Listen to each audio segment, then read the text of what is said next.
You're listening to Sox in the Basement, a production of the Broadcast Basement Limited, where every show is 30 minutes of good and comes from a basement bar on the south side of Chicago. Pull up a stool, pour a cold one, and join us right now for Sox in the Basement. Heard everywhere podcasts can be found, and always at soxinthebasement.com. And for the last time at this location, belly on up to the 9-foot homemade oak bar and pour yourself a cold one for Sox in the Basement. The 9-foot homemade oak bar here in my basement in Evergreen Park. I'm already in the middle of packing it up. There is video today that will be on the YouTube channel at some point on Wednesday, and the show itself came out late on Wednesday because yesterday was moving day, Ed. Yes, and thank you for not asking me to help you carry things out to the new place. I'm too old for that. I can't. Right? I mean, here's the thing. It's been 20 years since I last moved, and yesterday was such an experience because, first of all, it's the first time I've ever used movers, and secondly, I realized I have way too much crap.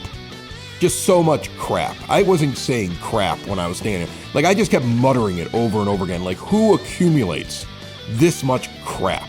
First of all, I know how my ex lost all the money. There were like 7 pizza cutters. There were like electronic bottle openers for wine bottles, and there were duplicates of like 7 or 8 different things just stuffed in the drawers and never opened. This is why there were financial problems back then.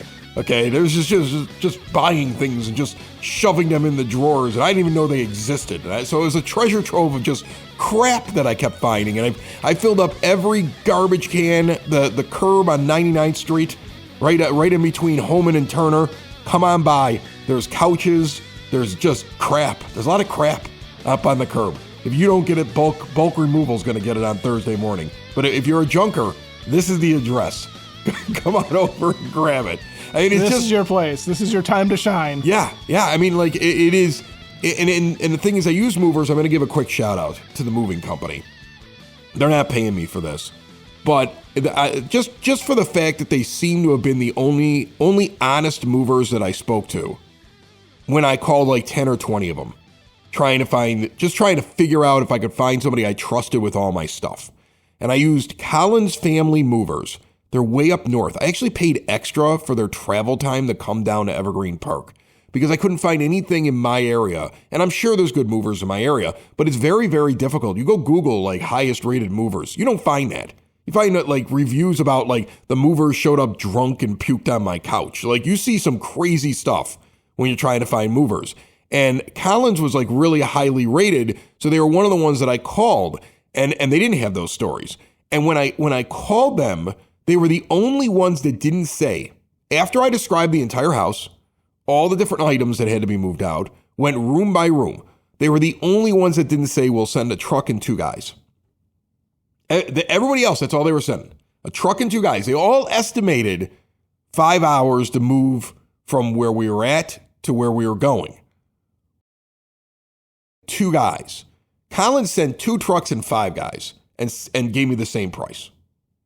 Because they understood that it's not about giving me a low price. Like, that's what I learned. Like, every moving company, it seemed like, at least that I talked to, was like, oh, we'll send 2 guys in a truck and it'll be done in 5 hours. But of course, if it takes longer than that, it's like, $300 an hour or $260 an hour or something like that. And they all knew it was going to take longer than that. And with 2 guys in one truck, it was going to take way longer. Way longer than that. Where Collins was like, same price, because it was hourly, and they sent 5 guys and 2 trucks, and they did it in 5.5 hours. They were only a half hour over. I even tipped my guys. Like, I was like, I'm tipping the movers. They did a good job. They had one thing that broke. It wasn't perfect, but no move is perfect, right? But I mean, like, otherwise, like, that's what struck me as so odd. Like, this whole thing, from the moment that I decided I was selling the house to finding the apartment to getting the movers, I got to tell you right now, you got to be really careful out there moving your stuff, Especially like we're temporarily renting while we're looking for the next house.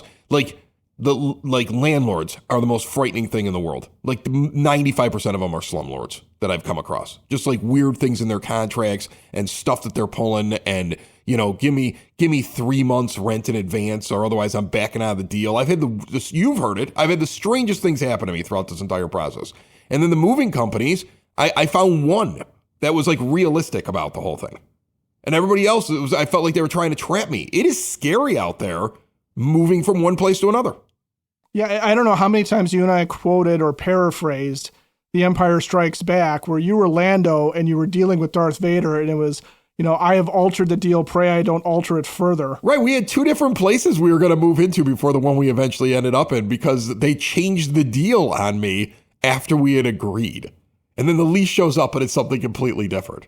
I mean, it's crazy. Like, I mean, look, every time I explain to people what I did, hey, I'm selling the house because this is it. This wipes free, like wipes clean, like this little bit of debt that's left over from all the divorce stuff, right? And then I put a giant chunk of money in the bank. And then I go out and I buy what I really want and I just start with something like new, right? Like the guy who's buying this place, God love him. He wants to live next to his brother. He already purchased it. And he's going to probably have to fix up some things in this house that's been lived in for 20 years. I'm going to buy something that's already fixed. I've already told myself that. I don't want to fix anything, Ed. That's all I'm looking at. I want new. I want new or recently updated, like from top to bottom. That's what I'm doing. I'm never doing it. Just like with the movers. Like I'm never carrying anything up the stairs again. That's why I hired movers because I'm 48 years old. I don't want to fix anything in the next house. I'm just buying it that way. And that's all I want to talk about the move. I know we want to talk about White Sox, and I'm sorry, but I mean, I'm sitting there in this bar for the last time. Half the stuff is down.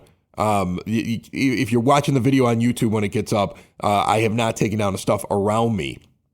But we had a big party on Sunday, and one of our mutual friends from the mix, Dana, was down here in the basement, and she said something really funny, so I wanted to bring it up to start the show off, and I'll put it up for the people for the video. I have this plaque. Like, I have a million pieces of memorabilia down here. I have so much White Sox stuff down here. And packing it, this is why I'm doing this separately from the movers. Like, I'm taking this stuff to the new studio location, just myself, to make sure that everything makes it perfectly there, even though I probably could have trusted these guys because they did a really good job. And she's staring at this plaque, and she finally looks at me and she goes, "Did you have this made special?" And I go, "No, there was like a gift somebody got me." And she goes, "It's really detailed." And it is a picture of Paul Konerko hitting the grand slam. I believe this is him hitting the grand slam. Yeah, it's definitely him hitting the grand slam. It's a close-up of it in the World Series. And it says Paul Konerko, Paulie, 1997 to 2014 with his number on it. And then it gives Paul Konerko's stats. And this is what she was so like amazed by, was like the detail. Like, she believed only a psycho like myself would put this together. Like, nobody would make this as a regular plaquette. And so I just wanted to go through it because then I ended up reading it. And I was like, Paulie was just there for the Savannah Bananas. Looks like he's enjoying retirement, as you said, right? Like, he looks prosperous. Looks prosperous. Right. That's a nice way of saying it. He looks prosperous. Okay. And I just wanted to go through it because, I mean, like, some of the stuff, like, when I'm looking at it, like, you don't know all these stats. So here's Paul Konerko, his career on this plaque that Dana thought that I had done myself. She's like, there's no way this is from the store. You're a nut job. You did this. And I was like, no, this is bought. I believe it's bought. 1994 first round draft pick. You never realized that he had been in the minors for so long. 6-time All-Star. 2002, 05, 06, 10, 11, and 12. 05 ALCS MVP. I forgot that he was the ALCS MVP. Yeah. I really did. With all those pitching performances, and Dye's the one in the World Series, you forget he's the MVP of the ALCS. Team captain since 06. I don't think, have we ever had another team captain? Not that I can recall. Why don't we ever have another team? Like, he was wearing the C like it was hockey. Who are you team captaining right now, though? Right now, Lenin Sosa, the cornerstone of the organization. Maybe I read an article that says that Miguel Vargas is really the clubhouse guy. Oh my God! Punch me in the face. It's the same thing as when Andrew Vaughn was the clubhouse guy. This is what the White Sox do. The PR machine that is the White Sox. They got to make you laugh out loud when you take a step back for a moment and think about this. Forget what Andrew Vaughn is doing with Milwaukee right now, which who knows? I mean, maybe it's real. I mean, I compare it to the Jake Berger like flash of he's going to be an all-star for the next 10 years after the White Sox got rid of him, which is not the case this year. And I love Jake. He's been on the show before. But the Andrew Vaughn thing, he was a replacement level player that they couldn't justify keeping. So they went to the narrative of he's the team leader with his wild and crazy eyes. That's the team leader. And so now with Vargas... And dear leader, by the way, is hitting 208 with a 653 OPS over his last 15 games. So that's Vaughn? That's Vaughn. Vaughn's falling apart. Shocking. Who knew? Shocking. Who knew that was going to happen? And then Miguel Vargas, he had a really good May. He's had a nice little couple week span here and there, but I don't know yet. I really don't. Even at this point, I have no idea. They don't know either, but they know that doubt is creeping in. So now that article comes out. Now that push comes. He's the selfless guy who will play anywhere on the field. He just wants to be part of the team. Well, I want to just be a part of the team too. Can I play? Can I be in there? I'd be a lot of fun in the locker room, Ed. I'll get in there. I'll tell some jokes, right? And we'll all laugh at how Jerry's cheap. I'll play anywhere they want to play me. Play me anywhere. Left field, center field. I'm going to play it badly, but I'll stand anywhere. Like Larry Garcia. He can play anywhere. Can he? Have you seen him in center field? No, he can't play everywhere. Some of the things that they say.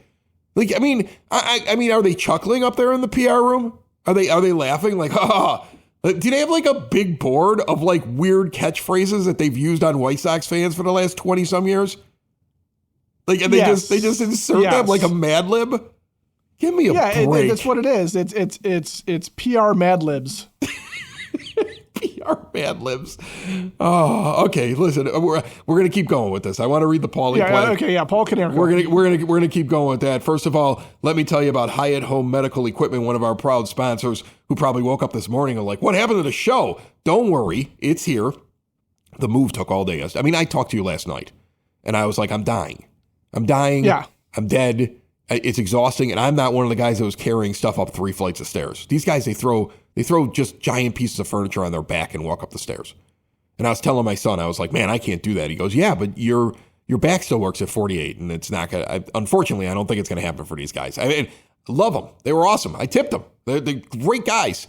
But oh my God, they're just going to be hunched over, and they're going to need Hyatt Home Medical Equipment. Yeah, they're going to need Hyatt Home Medical. They're going to need it. My moving crew is going to need it after what I saw them lift, just throwing up over their shoulders. Switch to a new age of life. Keep mom and dad, grandma and grandpa out of assisted living. Make it so they can get around on their own and live independently with Hyatt Home Medical Equipment. Stair lifts, ramps, grab bars, lift chairs, even bathroom remodeling. They work with your insurance, and they have 0% financing for qualified individuals. If you use a CPAP machine and you're unhappy with your vendor, switch now. Get supplies directly mailed to you. And they also have the latest and greatest in continuous glucose monitors. For whatever you need, big or small, learn all about Hyatt Home Medical Equipment at hhme.com.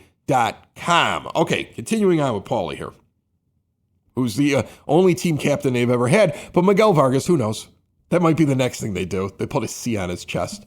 They haven't done that yet. They were like, really? And they have the audacity to do it and then try to tell you you're crazy for thinking it's a crazy idea. Here's his career records for the White Sox. I'm gonna kind of get in the way of the Sox nerd here on this one. Let's see if he knows all these. I'll be curious if on the next show if he references he didn't know any of these.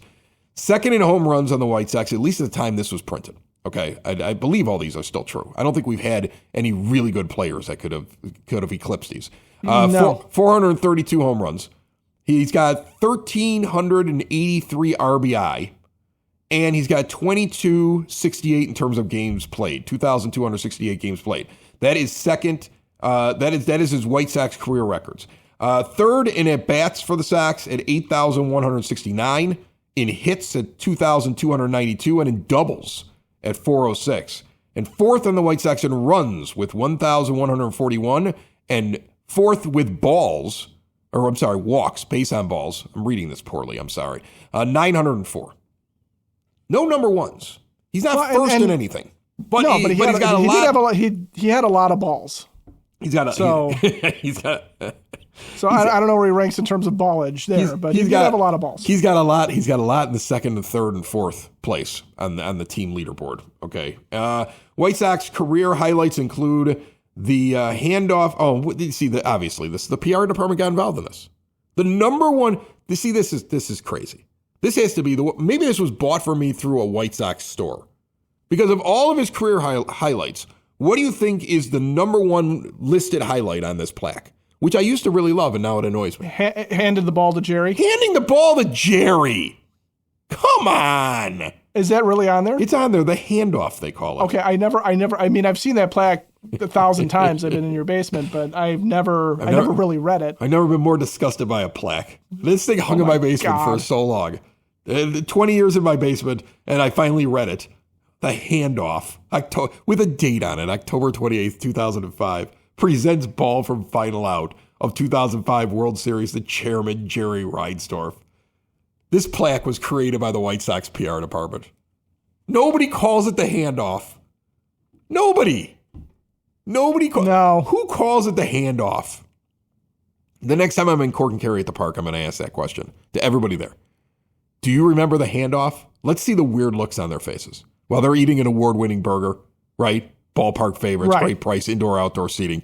Our proud sponsors over there at 33rd and Princeton. See everything they have to offer at corkandkerry.com. I mean, the handoff. That's insane. The handoff. The handoff. That's what it's called. That's what it's called. No. The Grand Slam is second. No, the Grand Slam is first. October 23rd, 2005. The handoff maybe. The handoff's not even a career highlight. Becomes first Sox player to hit a World Series Grand Slam, putting Sox in the lead in the 7th inning of Game 2. And then September 27th, 2014, Paul Konerko Day. That's the only three that are on this plaque. See, this is why Dana thought this was made up, because it actually makes no sense. It's gibberish. Those are his only highlights? Those are his best three career highlights? He gave the ball to Jerry Reinsdorf. He hit a Grand Slam in the World Series, and he retired, and they had Paul Konerko Day for him? This plaque now, I don't know. This plaque may go into the storage room instead of to the next studio. This may be a storage piece. I'm sorting things out right now. Things you find when you move after 20 years. I'm like, this garbage hung on my wall for 20 years? I mean, not Paulie. Paulie's not garbage. The plaque looks nice. Maybe it's one of those things where you put it, depending on the layout of your new space, you put it in such a way where you can immediately look at the picture and tell that's Paulie hitting the Grand Slam in the World Series. Right. And then you can't really read anything else on it. Yeah, it's almost like now it's like one of those ornaments that always goes on the back of the tree at Christmas time. Like you're gonna put it up, but now you're kind of disgusted with it, right?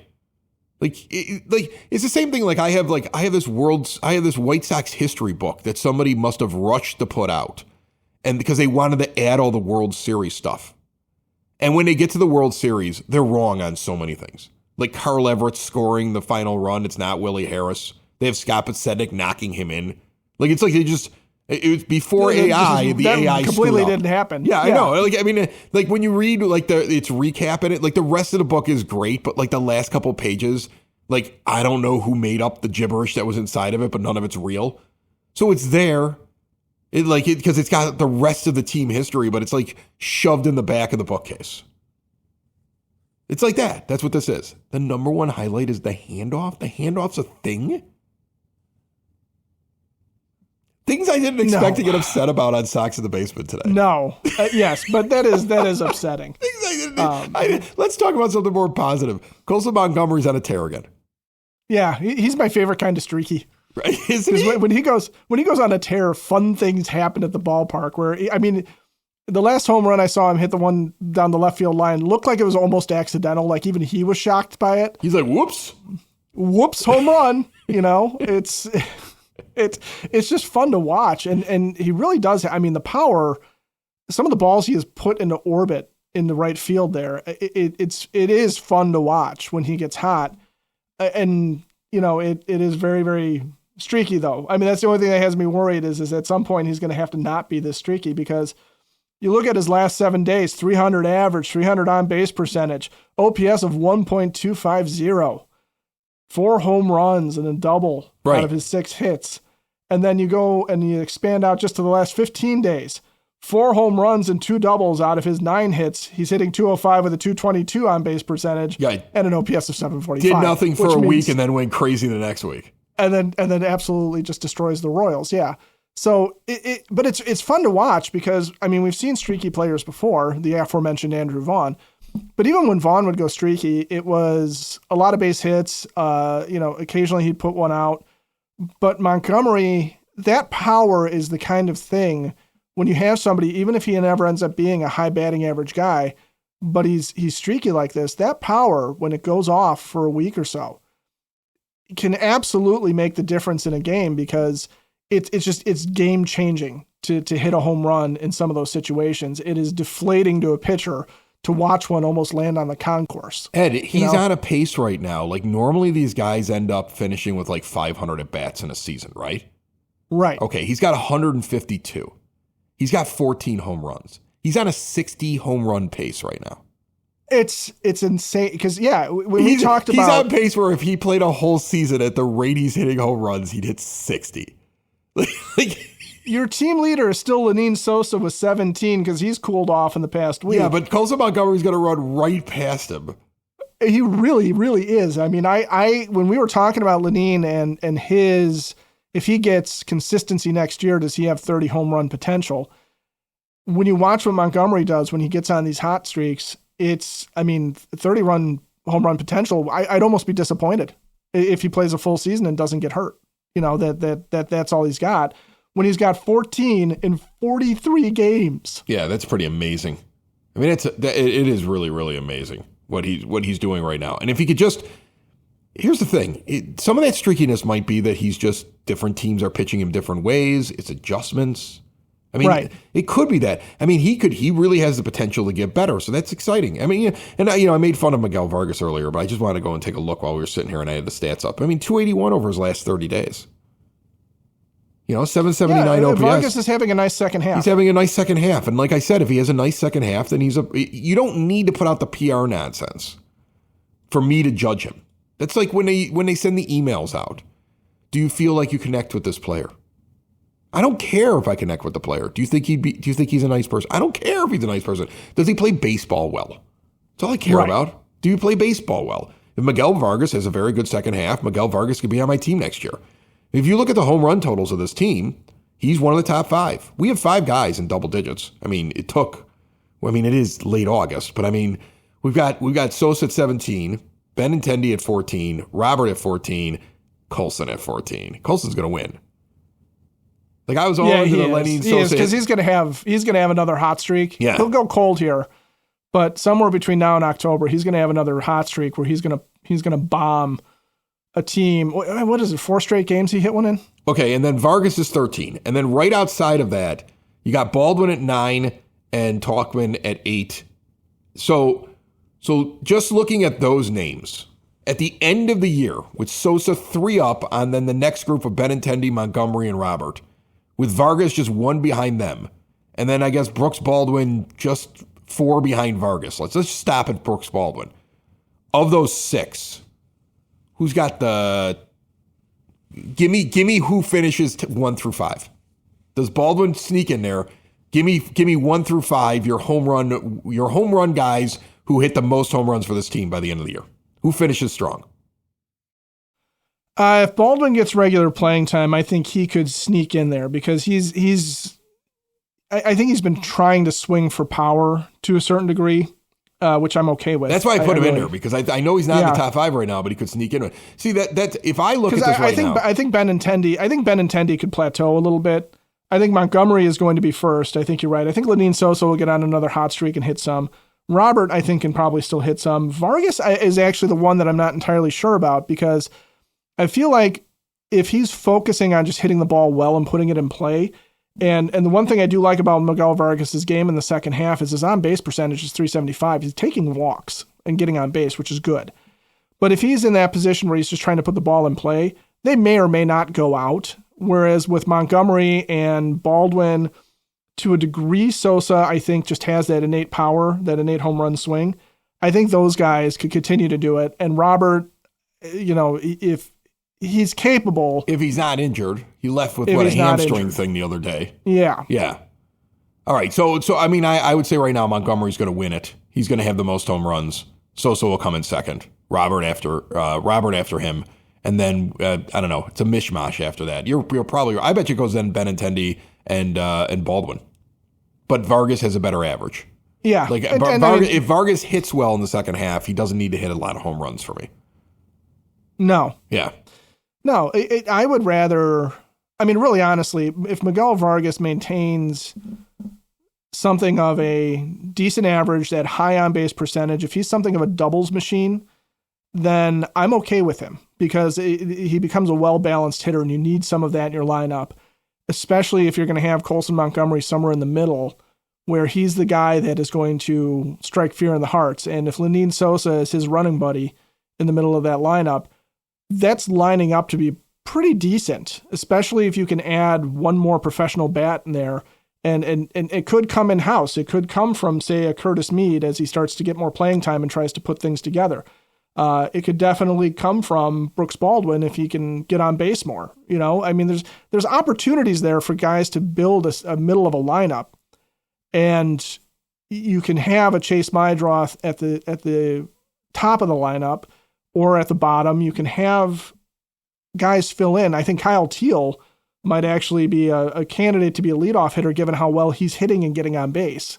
And same with Edgar Caro. I mean, you've got the bones of it there to start building a lineup. It's just going to be a question of who carries it over to next year, and then what can you add around them. Did you see the new schedule come out? I did. I saw that it came out. Yeah. Yeah. The one thing that struck me was that it starts off the way that it always should start off for a team like the White Sox, and of course, in a year that they have no chance, like 26, you just want to see them. I mean, I'd love to see a 500 team. Which people laugh at that, but I mean, it's not impossible for them to at least be close to that next year. I mean, I want to see real progress next year. I want to see them go out and get a couple of players and be like a competitive baseball team next year. And, right. But I mean, like, imagine if they were a team that like had a little buzz, like playoff buzz behind them. This would be a great way to start it. They're going to be indoors at Milwaukee and then down in Miami. Those are their first two series. Think about all the years where they just start off in some frigid place and none of their players can get going because they're just wearing like full-on gloves and winter hats trying to coming out of spring training, and it kind of kills everything that they're building because this is a cold weather team in terms of where it plays, but the players have never been really good at adjusting to the cold. We've always had that historically as a team. And now they're gonna kick off the first two series indoors and down in Miami in the warmth. Well, why can't we get that every year? Well, and they spend a lot of time on the West Coast then, too, as they get into April and May. And they go down to see Tampa, and Kansas City is probably a little bit warmer than Chicago in early April. So really, with the exception of the home opener and the home opening series against the Blue Jays and against the Orioles, where between April 2nd and April 8th, you're going to be playing in probably mediocre to crappy weather, their schedule really does line up nicely with going places that are going to be warm and giving themselves an opportunity. Really, when you look at how they're going to end up doing with that, and some of the teams that they're going to be playing against are not going to necessarily be strong. I mean, you've got opportunities. The Rays have not really been what they should be, and the Athletics are on their schedule early on. The Orioles were really disappointing this year, and maybe a team that in spite of all the prospect hype never really lives up to it.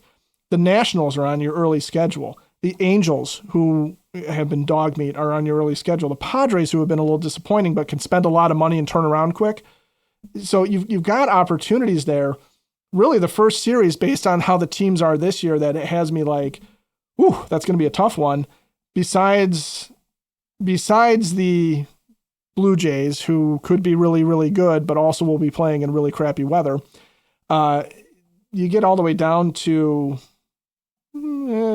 early May 8th with the Mariners, and you're playing in Seattle at that point. So that's a tough road game, and they're also playing the Cubs early on too. And meanwhile, when you look at this one right here, you look at the schedule they have left. They go 500. They're not going to lose 100 games. Right. Do you think Venable's doing a good job as we finish the show off? Do you think? I mean, because my uncle sent me a text yesterday while I'm in the middle of moving. A lot of people don't think so. And he's like, you think he's doing a good job because the expected win total of this team is really 59 and 73 instead of 48 and 84.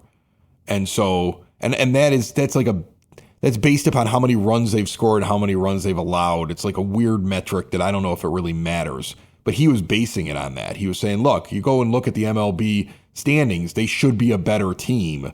Why are they not a better team? I don't think he's any good. I have a problem with that metric. And here's why.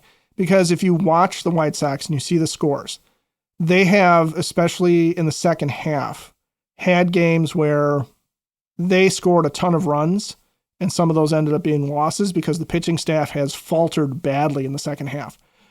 Also, they have been blown out sometimes, and they have lost a lot of close games. So the run differential as a metric doesn't really take into account the idea that some of these games are skewed. And this young team, you've had a guy like Shane Smith, who was great at the start of the year, fall off. Sean Burke and Jonathan Cannon, who were in your rotation at the start of the year, are in Charlotte. I mean, they've been demoted because they fell off so badly. So you've got some wins and you've got some losses there that don't necessarily follow with how many runs were scored and how many runs you've given up.